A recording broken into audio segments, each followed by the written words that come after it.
IDW Publishing epic collapse, everybody. Heather Antos has destroyed this company by moving in her people. It's been on a downward spiral for a while. They keep doing the exact same thing. And now the publisher is gone. This is pretty bad because the publisher makes all these final decisions on everything. It's a complete train wreck. It's worse than these people are saying. So Bleeding Cool's talking about this, talking about how, what's happening here. My inside sources, because I got an inside source at IDW, say it's far worse than people are saying. IDW is in massive trouble because nothing is selling outside their Teenage Mutant Ninja Turtles line, and they're covering it up completely. Now, I reported earlier this year that IDW was actually in danger of losing their Star Trek license. Paramount was talking and shopping to other people because they knew that there were troubles with IDW. And Star Trek's in such a bad state brand-wise, and this is Heather Antos' little playpen with her little friends she brought into here, that nobody else wanted to get in on this. It eventually just landed with IDW anyway because nobody wanted it. And they bragged about it. She bragged about how great they're doing. Of course, they nominated themselves for Eisner Awards because it's all her little industry clout people that she hired in these circles who are all voting at the same time. And it's not going well. I mean, I'm a Star Trek reader. The craziest part about this is I am an avid Star Trek reader. I have every Star Trek comic ever made, and the quality has dipped so badly over the last couple of years. It's embarrassing. It really is. It's embarrassing to actually me as a reader to say I'm a Star Trek reader. It's that bad. Now, they have had massive troubles that we've reported over the last couple of years as well. Leading up to this, it's still going poorly. It's not correcting. It's going worse as the comic industry continues to decline as a whole. But IDW is really in the worst shape out of all these companies. We're going to get into the news in just a moment talking about these layoffs. My name's John Delarose, everybody, and I am a comic creator myself. I would love for you to check out The Hidden Emperor. Basically, I had to make my own science fiction myself because people like Heather won't take my pitches for Star Trek. And this is something that we do a much better job. We are focused on action adventure. We're focused on quality storytelling, quality characters, quality world building. And I would love for you to get in on this today. I hope I can earn your support as a customer long term for the Terran Imperium Chronicles, which is my series that I'm developing here. Now, this is a series about a secret agent in the Terran Imperium who's basically going out there and fighting against evil out on the fringes of the galaxy as the Empire is kind of corroding a little bit. Now, we have a benevolent emperor, but he's been replaced by a clone who's making bad decisions on behalf of the Imperium, and she needs to put a stop to this before there's massive problems going on. And so we're right here. We're right at the beginning of an intergalactic civil war that is brewing in my series. We're going to spin off some other series to it. There's going to be a Space Marine series coming out of it and more. And I want you to get in right now on the ground floor as we're building this up. Now, it's our most successful Kickstarter. It's our second right now.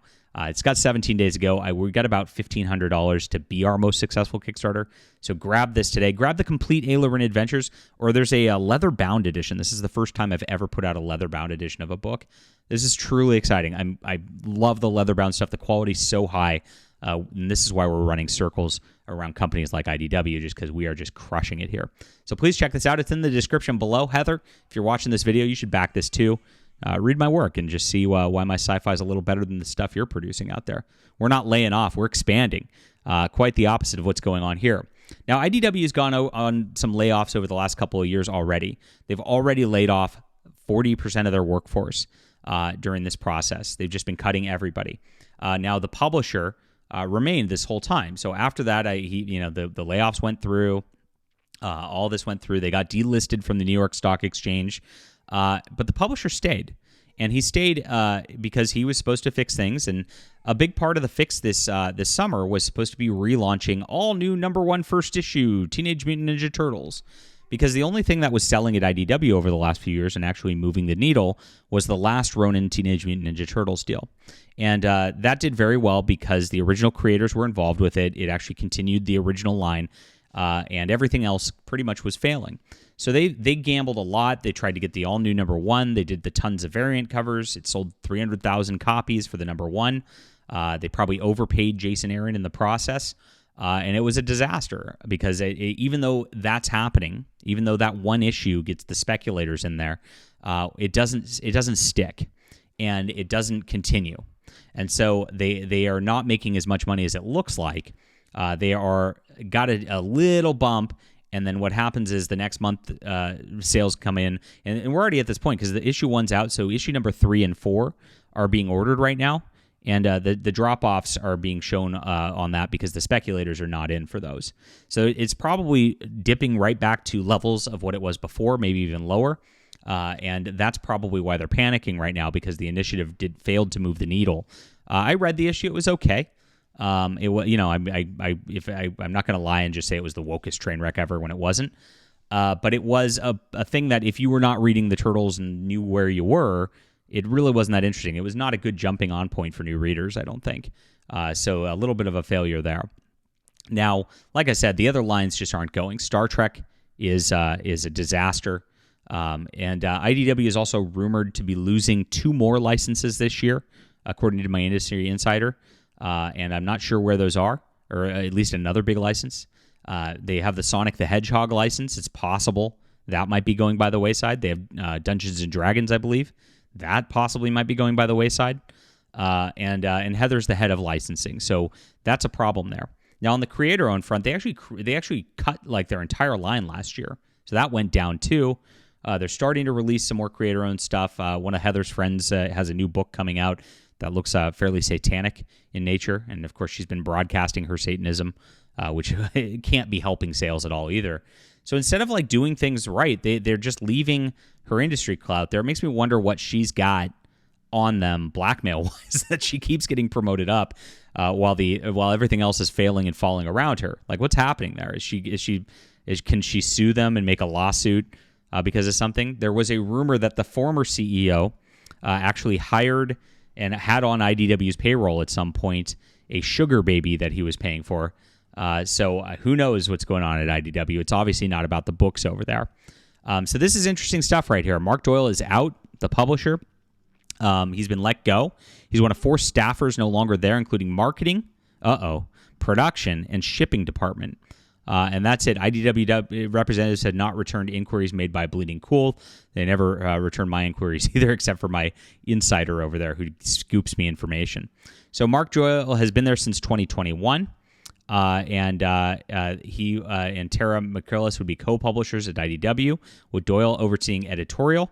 Maybe that's where the problem is, because, Heather's editorial and the like are pretty bad, and the other one is overseeing marketing and operations. Jamie S. Rich would be the new editor-in-chief, and that is the deal. So at the time of his promotion, Doyle said, "I'm grateful for the opportunity to step into the new role. I have an amazing co-publisher with Tara. The publishing world has a dearth of super talented people who work hard behind the scenes, unsung, but incredibly deserving heroes of the industry. Tara's one of the best." I don't know about that. Things have not been going well for any of these books, as we've mentioned before. So things, despite, and here it is, like Rich Johnson lies here and talks about, they re-upped the Star Trek license like it's a big win. Relaunched with a 300,000 print run like it's a big win. About to publish Alan Moore's final graphic novel. So there's things that sound really nice, but it probably is not moving the needle and making money. Even though they got that license renewed, it's because it was shopped around everywhere else and nobody wanted it. Even though they got the number 1 print run pretty high, that doesn't mean the needle was moved for the next. And like I said, this comes right as the orders for issues 3 and 4. So if they're letting the guy go, he probably promised this relaunch would be doing a lot for the company, and that it didn't actually do as much as it looked like it was going to do. And this was his last-ditch effort. These all-new number 1s, these relaunches, all that, it's really reminiscent of DC All-In. And I reported DC All-In sounds like a desperate move. This Teenage Mutant Ninja Turtles relaunch was a desperate move from IDW to try to get itself back on path, try to move the needle, and it's not working. And there's a big reason for it. It's the talent. The guy said there's a dearth of talent working behind the scenes. That's great. You got shipping and marketing people and whatever. The people writing these books often do not do honor to the characters. They don't pay attention to the lore. The editorial on Star Trek's been so bad. It's just like there's massive continuity errors going on all the time. And I can't speak to a lot of the other titles. That's just my thing is Star Trek. But gosh, if it's that way across the line, the publisher deserves to be fired. I have no idea. We're just speculating here, of course. But it is way worse behind the scenes. The sales are very, very bad all the way down all the lines from what I'm hearing. There is massive strife internally at the company from what I'm hearing, and it's a big train wreck waiting to happen. But for some reason, Heather's still there. Makes you think. Leave a comment down below with what you think about this. Hit the like and subscribe button. Do check out the Hidden Emperor graphic novel. This is the good stuff in science fiction, guys. I can't stress it enough. Grab this today. Grab it for the weekend. Let's push us. Let's get this over the hump for our biggest graphic novels sale ever. We're going to move the needle in the industry here.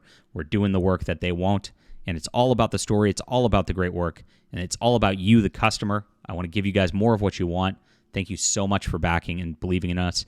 It's in the description below. And do hit the like and subscribe. I think I already said that. But yeah.